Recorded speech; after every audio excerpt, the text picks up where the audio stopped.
Bonjour. Merci de vous être prêté à notre jeu de questions-réponses. Deux journées ville morte, notamment les 13 et 14 janvier. Pouvez-vous revenir sur les raisons? Bon, mais ces journées ville morte ont été décrétées, si on peut le dire comme tel, donc prises par le COPI citoyen pour venir en appui aux organisations de la société civile, notamment les syndicats qui sont d'une part déjà en grève et ceux qui comptent rentrer en grève. Pour les syndicats qui sont déjà en grève, on a des syndicats tels que le Sénat, la coalition Sénat-CONACICED. Nous avons le syndicat des douanes, nous avons le syndicat des régies financières. Pour ne citer que ceux-là qui sont déjà en grève. Et pour ceux qui sont rentrés en grève aujourd'hui, nous avons des syndicats tels que le syndicat des employés du pétrole honnête, qui est l'une des plus grosses organisations syndicales. Et nous avons également le syndicat, donc le Santé Plus, qui est le syndicat des agents de la SEG.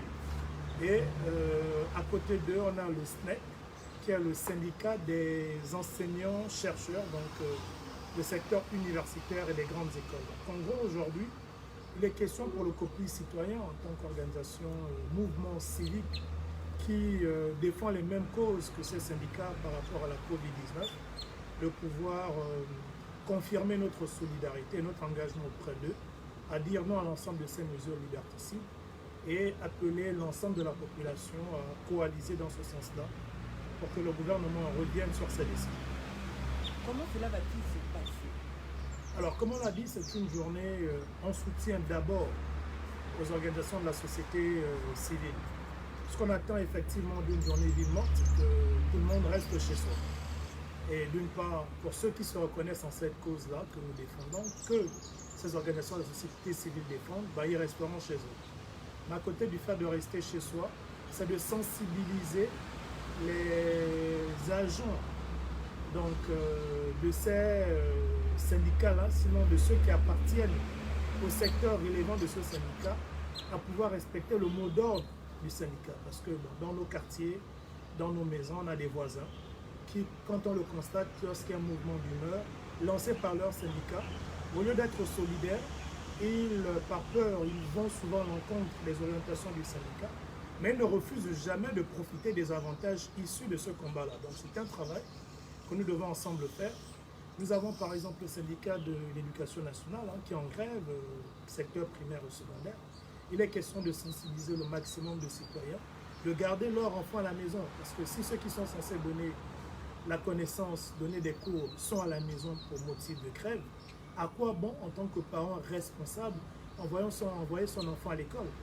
Donc c'est autant d'actions que nous souhaitons mener dans le cadre de cette journée ville morte d'avertissement qui prépare, elle, la grande journée ville morte qui sera sur une durée bien plus longue que celle que nous avons donnée comme journée ville morte d'avertissement.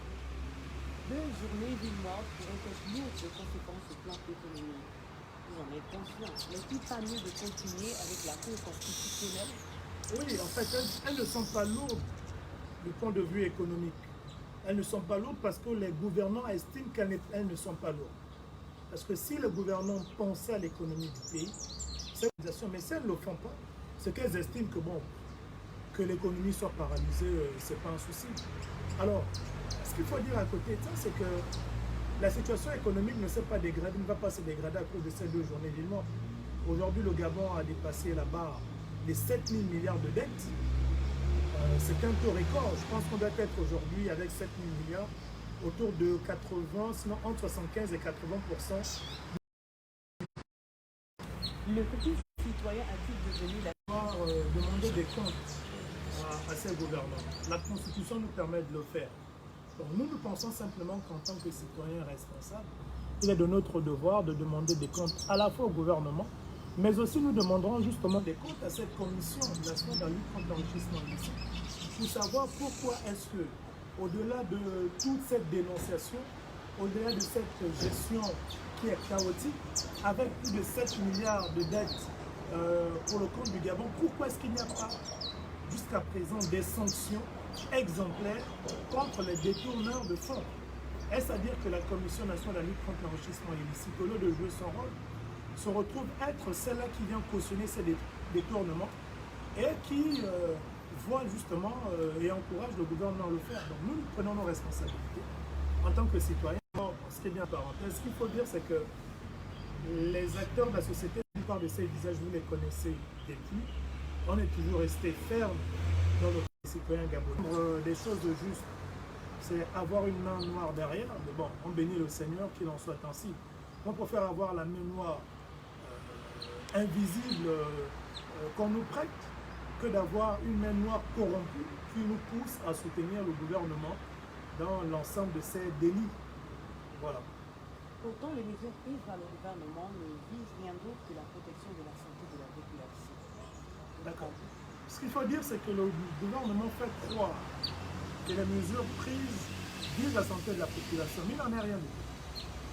Les mesures prises par le gouvernement permettent au gouvernement de lever des fonds et de s'en mettre plein les poches. Donc, la santé est le prétexte. Pourquoi? Parce que quand on lit la loi 3/2020 sur la prévention, la lutte contre les catastrophes sanitaires et autres, l'article 2 de cette loi est clair. L'article 2 de la loi définit ce que c'est une catastrophe sanitaire. La catastrophe sanitaire est définie comme étant toute pandémie qui répond à 3 critères. Une très forte contagion, une très forte propagation et une très forte mortalité. Comme pour dire, toute pandémie n'est pas une catastrophe sanitaire. On a la pandémie de la tuberculose au Gabon, on a la pandémie du CD au Gabon, mais ce n'est pas pour autant que ce sont des catastrophes sanitaires. Alors, ce qui se passe aujourd'hui au regard des chiffres officiels du COPI, sur près de 1500 tests réalisés, sur ces 1 500 000 tests autant pour moi réalisés, vous avez à peine 2,56% qui sont positifs. Est-ce que ça répond aux critères d'une très forte contagion? Non.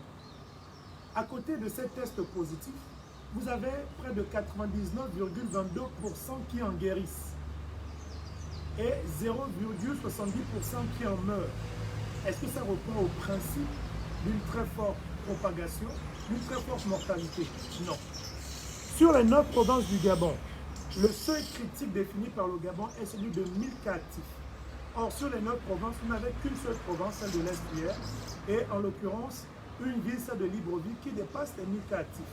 Est-ce que ça répond au principe d'une très forte propagation? Non. Donc, nous sommes certes en face d'une pandémie, mais qui n'a pas la nature d'une catastrophe sanitaire. Ce qui veut dire que la pandémie Covid-19 aujourd'hui au Gabon doit être gérée comme on gère la pandémie de la tuberculose, la pandémie du sida, à travers un programme.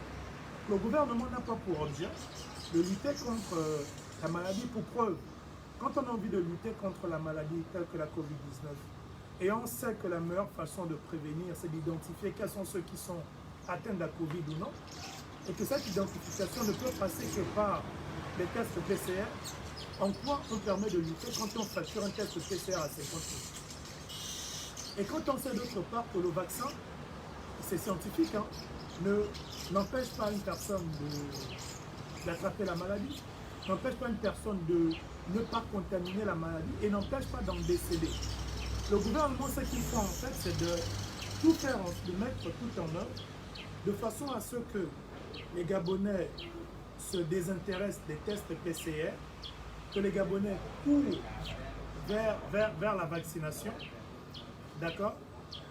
Donc les Gabonais courent vers la vaccination. Or, le danger de la vaccination est lequel?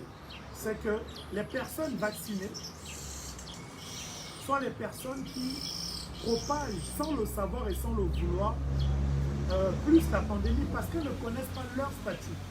Le vaccin ne permet pas de savoir si une personne est contaminée ou non.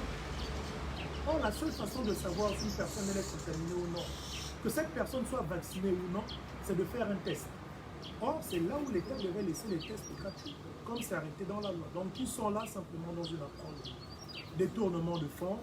Il n'y a rien d'autre, ils n'ont aucune autre priorité, aucun autre objectif que de nous exposer. Monsieur le porte-parole, nous vous laissons la possibilité de conclure.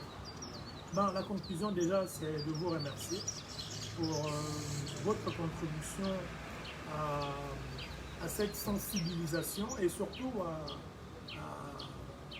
à rendre compte en fait de la vérité, parce que entre ce que beaucoup disent à travers des médias, les intentions que l'on prête, nous reste ouvert comme vous l'avez fait à répondre à bâton rompu avec vous sur les motivations qui sont les nôtres. rappeler à tous ceux qui nous suivent et qui suivent effectivement votre média, et je sais qu'ils sont nombreux sur votre page Facebook. Premièrement, c'est également de vous encourager en partageant, voilà, et vivement à laquelle ils sont appelés à contribuer, en restant chez eux, en sensibilisant leurs voisins qui relèvent des secteurs des organisations de la société civile qui sont en grève. Voilà, et puis à continuer ce travail de sensibilisation, de lire la Constitution, de lire nos textes, de ne plus avoir ce réflexe auquel le gouvernement nous a dit de là. Merci et que Dieu vous bénisse par rapport à ce que vous faites.